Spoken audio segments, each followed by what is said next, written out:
Look up tonight. Stars everywhere. Galaxies behind them. More light behind those. The universe looks crowded.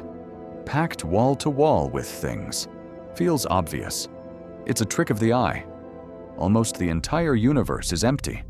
Not space between planets. Empty. But vast bubbles of perfect black.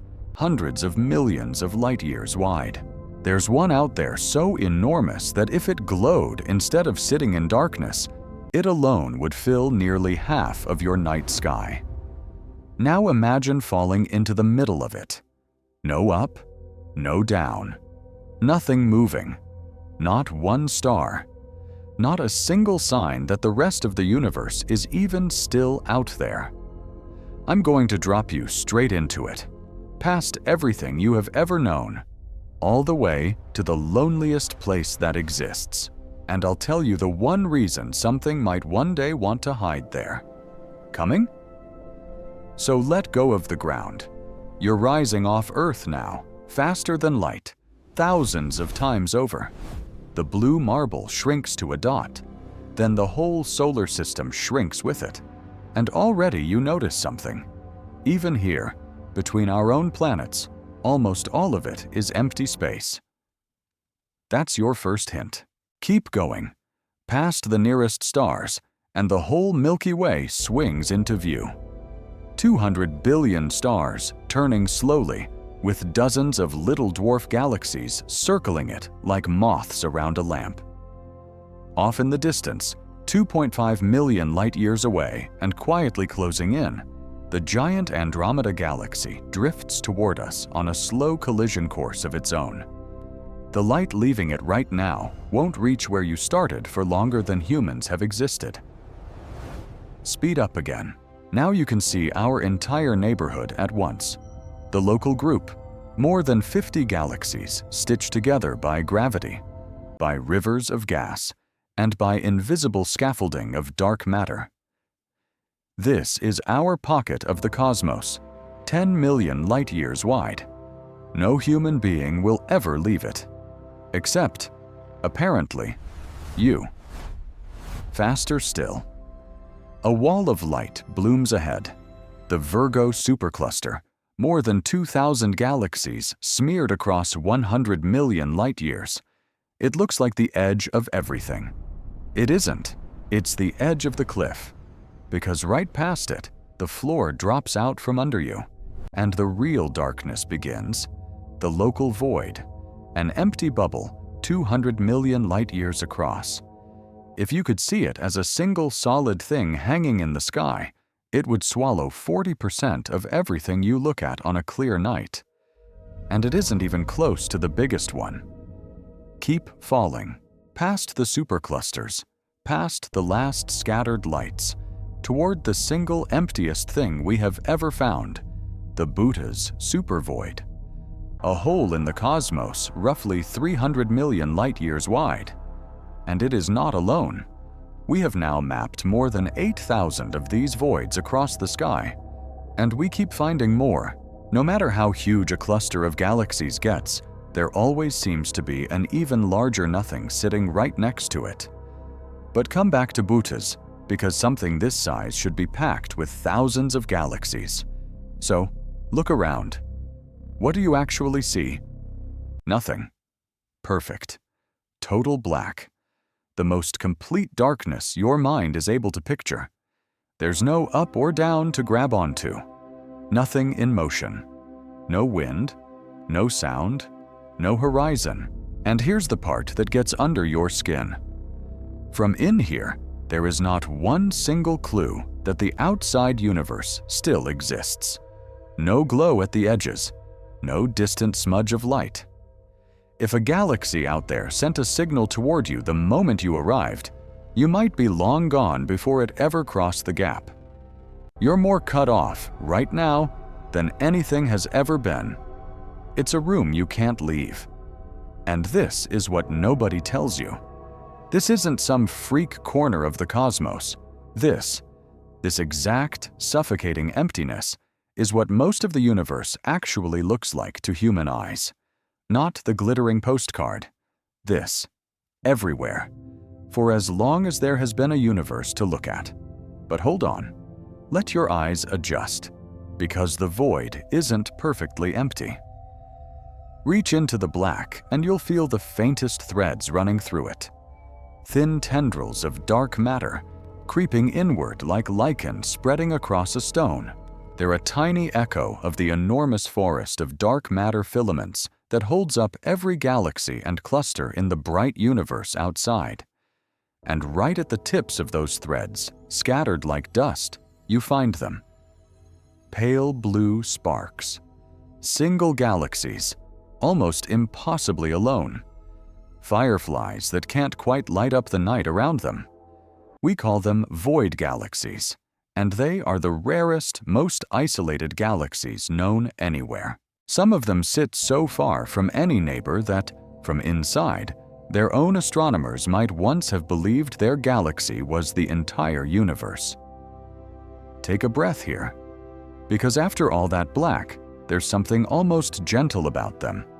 A handful of quiet little worlds, drifting in the largest empty room in existence, glowing softly to no one at all.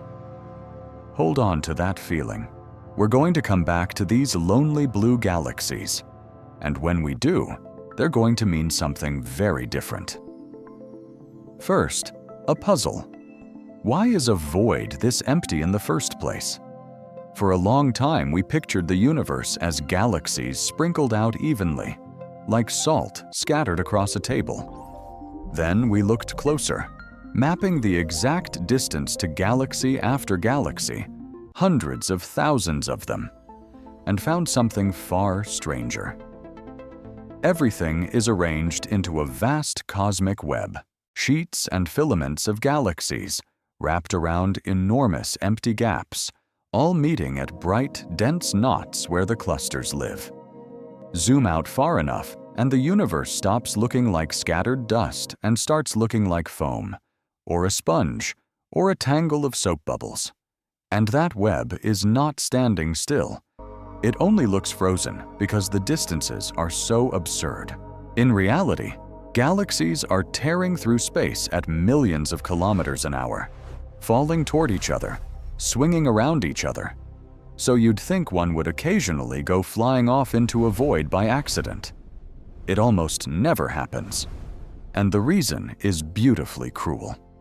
Gravity pulls everything with mass toward everything else with mass. Inside a void, there is almost nothing, so all the pull comes from the outside, from the dense web wrapped around it. The emptiness has nothing to hold on with, so the walls drag galaxies outward, away from the center, and the void grows emptier and emptier, while its bright rim grows denser still. It's a tug of war where one side has already let go of the rope. Left completely alone, every void in the universe is only ever growing. Which leaves one obvious question. Why would anything ever want to go in? Remember those lonely blue galaxies? Here is what makes them special. A galaxy like ours lives in a rough neighborhood. Neighbors crowd in, gravity yanks it around, galaxies slam together and merge. It's loud, fast, and brutal. Stars are born in violent bursts and burn through their fuel quickly. But a void galaxy has no neighbors at all. Nothing tugs at it. Nothing crashes into it, so it ages in slow motion, staying smaller, bluer, still full of gas, calmly building new stars long after the crowded galaxies have burned through theirs. And that leads somewhere strange and a little beautiful. In the cold, far future of the universe, when the bright crowded places have all gone quiet and dim, void galaxies may be the very last corners still able to hold a warm, living world.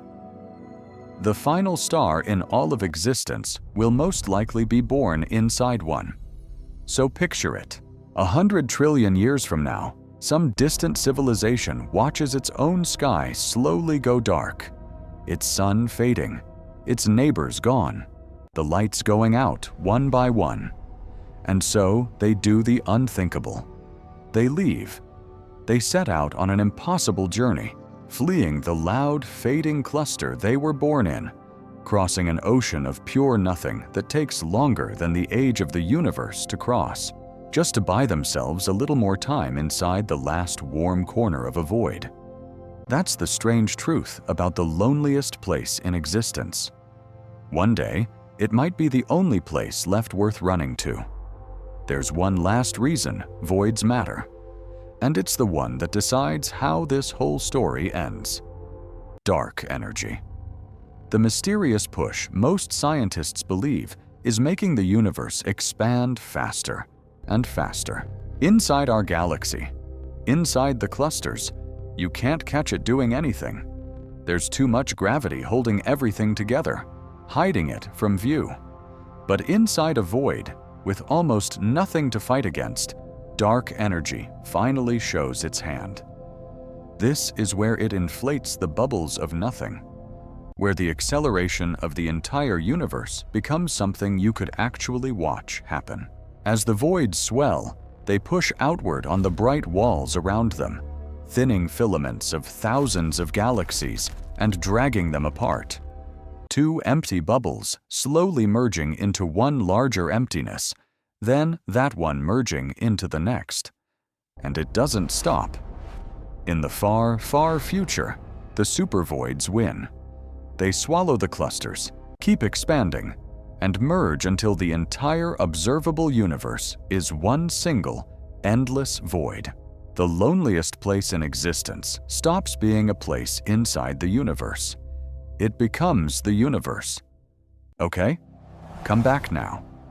Back past the swelling voids, back through the glowing strands of the cosmic web, back to the warm little wall of light we call home. Here's what that whole fall was really showing you. We grew up picturing the universe as the bright stuff, the stars, the galaxies, the glittering crowd. But the bright stuff is the exception. It's a thin, glowing skin stretched over an ocean of black. The void isn't a hole in the universe. The void is the universe. And everything you have ever seen, every star in every photo, is just foam on the surface of it. So go back to that night sky from the very beginning, the one that looked so crowded and so full. It's still there, same stars, but now you know what's sitting behind them. An emptiness so vast that all the light you can see would barely decorate its edge, drifting slowly toward the day it owns everything. Which leaves just one quiet question to sit with. If the loneliest place in existence is where the entire universe is heading anyway, and where its very last light may one day be born, then maybe the real question was never why anything would ever hide in the dark. Maybe it's how long the rest of us get to stay in the light.